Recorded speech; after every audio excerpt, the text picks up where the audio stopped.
Hi viewers. ముందుగా బాబు ఆరమ్మ నన్ను ఎవరితోనైనా సరే తొత్తనో పొత్తులో ఉన్నాడనో లేదన్నప్పుడు వాళ్ళు వీళ్ళు ఒకటానో అంటున్నప్పుడు కొంచెం బెటర్ వాళ్ళతో వాళ్ళ పక్కన పెట్టండి, నన్ను లేదా వాళ్ళ టీంలో ఒకటని పెట్టండి. మరీ దారుణంగా నేను ఎవరి గురించి అయితే గతంలో విమర్శలు చేశానో, నేను ఎవరైతే కరెక్ట్ కదా అన్నాను మరీ వాళ్ళ పక్కన తీసుకెళ్ళని పెట్టకండి, వాళ్ళు మీరు ఒకే టీం అన్నట్టు. ఇందాక తెలుగు ట్రావెలర్ రవి మీద ఒక వీడియో ఇచ్చా కదా, దాని నుంచి కొన్ని ఎక్స్ప్లెయిన్ చేసుకుంటూ వచ్చినప్పుడు ఇతను వాళ్ళు ఒక టీము, వాళ్ళు ఇతను కలిసిపోయారు, వాళ్ళు ఏదేచ్చారు వీళ్ళు ఏదేచ్చారు అంటుంటే కంపరం వేస్తుంది నాకు ఆ కామెంట్లు చూస్తే. ఈవెన్ ఇంకా అటువంటి కామెంట్ కనుక వస్తుంటే ఆ వీడియో కూడా తీసేస్తాను నేను, నాకు అంత చిరాకు అన్నమాట. సరే, పాయింట్ ఏంటి ఇప్పుడు? మేడం ఎన్ మన ఇండియాలో పాకిస్తాన్ ఎంబసీ ఉంటుంది కదా, అక్కడ కమర్ అని ఒకడు ఉంటాడు. వాడు ఫస్ట్ సెక్రటరీ వీసా ప్రాసెస్కి సంబంధించి. నెక్స్ట్ ట్రేడ్కి దానికి సంబంధించి కౌన్సిలర్ ఒకడు ఉంటాడు, వాడి పేరు ఉమర్. వీళ్ళకి ఒక ఫోన్ వచ్చింది, మేడం ఎన్, మేడం ఓకే రండి వచ్చేసేయండి. ఇమీడియట్గా వాళ్ళకి వీసా ఇచ్చేస్తారు పాకిస్తాన్ వెళ్ళటానికి. అండ్ ఉమర్ అల్ రెహమాన్ వాడు డానిష్ ఉన్నాడు కదా, మన జ్యోతి మల్హోత్రా జాంజిగిరి, వాడు వచ్చేసి ఏంటి పాకిస్తాన్ ఎంబసీలో కీలకమైన అధికారి. వాడికి ఈ మేడం ఎన్కి ఇంకా క్లోజ్నెస్ ఎంత అంటే, ఎక్కడైనా చిన్న ఇబ్బంది ఉంది అంటే ఈమె ఫోన్ చేసి మనమే స్పాన్సర్షిప్, మనమే వాళ్ళకి పాకిస్తాన్లో అన్నీ చూసుకుంటున్నాం అని అంటే చాలా, ఓ మేడం క్యాండిడేటా, ఓ మేడం చెప్పారా, ఓకే గో హెడ్ అని అంటాడు అనమాట. జయానా ట్రావెల్స్ అండ్ టూరిజం అని చెప్పేసి లాహోర్లో ఆమెకు ఏజెన్సీ ఉంది. ఎవాక్యూ ప్రాపర్టీ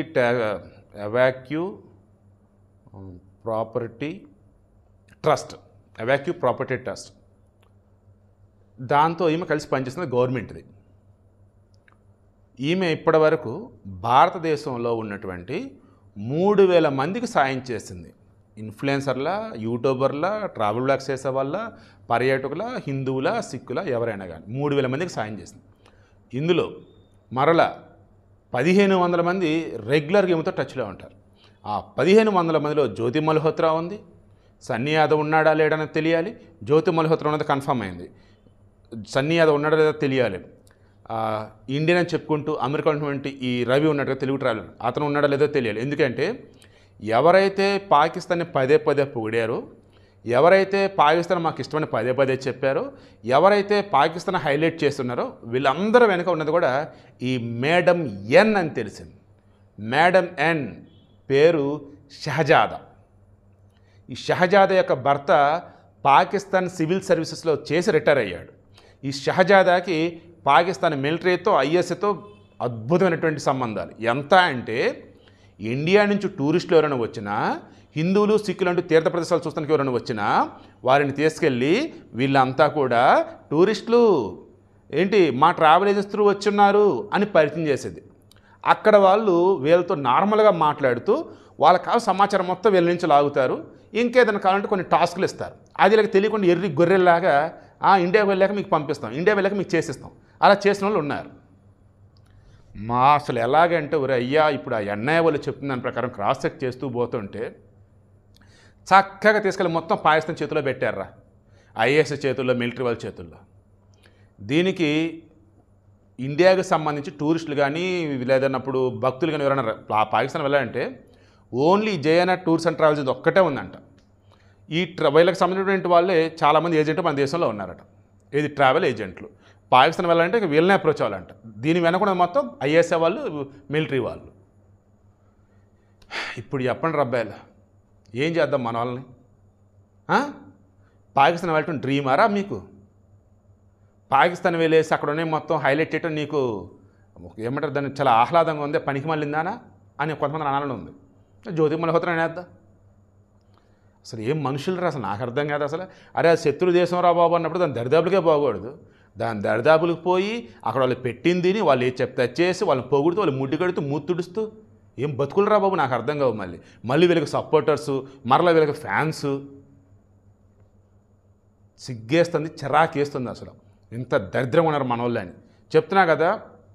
వీర్ సావర్కర్ అన్నట్టు వేరే మతస్థులతో ఇబ్బంది కాదు ఈ దేశానికి, హిందువులకే ఇబ్బంది, హిందువులతోనే ఈ దేశానికి ఏదో ఒక రోజు ఇబ్బంది అని ఆ మహానుభావుడు ఆనాడు చెప్పున్నాడు ఫ్లోలో. ఎందుకు? ఈ దేశాన్ని ముస్లింలు ఆక్రమించిన, ఈ దేశాన్ని క్రైస్తవులు ఆక్రమించిన ఎలా పాసిబుల్ అయింది? హిందువులు ఉన్నటువంటి కొంతమంది దేశద్రోహుల వల్ల, స్వార్థపరుల వల్ల, డబ్బు పిచ్చి వాళ్ళ వల్ల. సో వీడియో క్లోజ్ చేస్తున్నాం. ఈ ట్రావెల్ బ్లాగ్స్ చేస్తున్న వాళ్ళలో పాకిస్తాన్ పొగుడుతూ ఎవరైతే ఉన్నారో వారందరూ కూడా ఈ షహజాద్తో మేడం ఎంతో కనెక్షన్ ఉండే అవకాశం పుష్కలంగా ఉంది. ఇక ఆమె చెప్పిన వీళ్ళేమేమి చేశారు, ఇప్పుడు ఆమె గురించి ఆల్రెడీ తెలిసింది కాబట్టి ఇప్పుడైనా వీళ్ళు వెళ్ళి అవునయ్య బాబు ఆమెతో మాకు సంబంధాలు, బట్ ఎంతవరకు ఏంటనేది ఓపెన్ చెప్తే సరే, లేదంటే ఒక్కొక్కదాన్ని మొత్తాన్ని తీసుకెళ్ళి పోలీసులు అండ్ ఎన్ఐ వాళ్ళు విచారిస్తారు. నిజంగా నేనైతే ఇది చూసి షాక్ అయ్యాను నాయన. సింపుల్గా ఈజీగా స్లీపర్ సెల్స్గా మార్చడానికి 500 మందిని రెడీ చేసిందంట.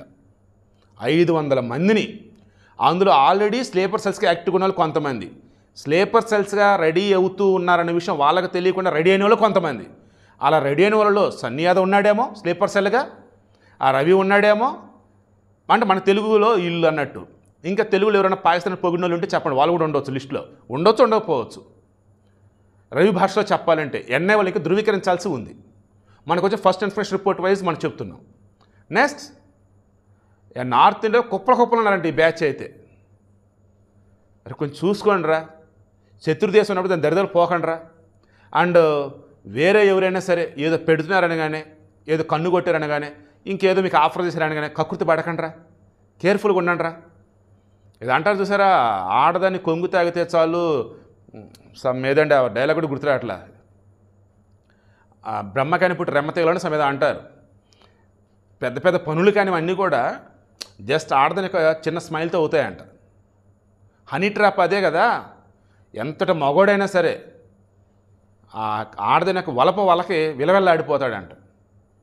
ఇంకెవరో ఉంటారు కొంతమంది ఆడవాళ్ళు అంటేనే ఆవిడ దూరం ఉండేవాళ్ళు, వాళ్ళు ఏమాత్రం హడావుడి చేస్తే సరే వెళ్తారని చెప్పేసి ఉంటారు. అలా ఉన్న వాళ్ళు ఎప్పుడు ప్రశాంతంగా ఉంటారు రా బాబు.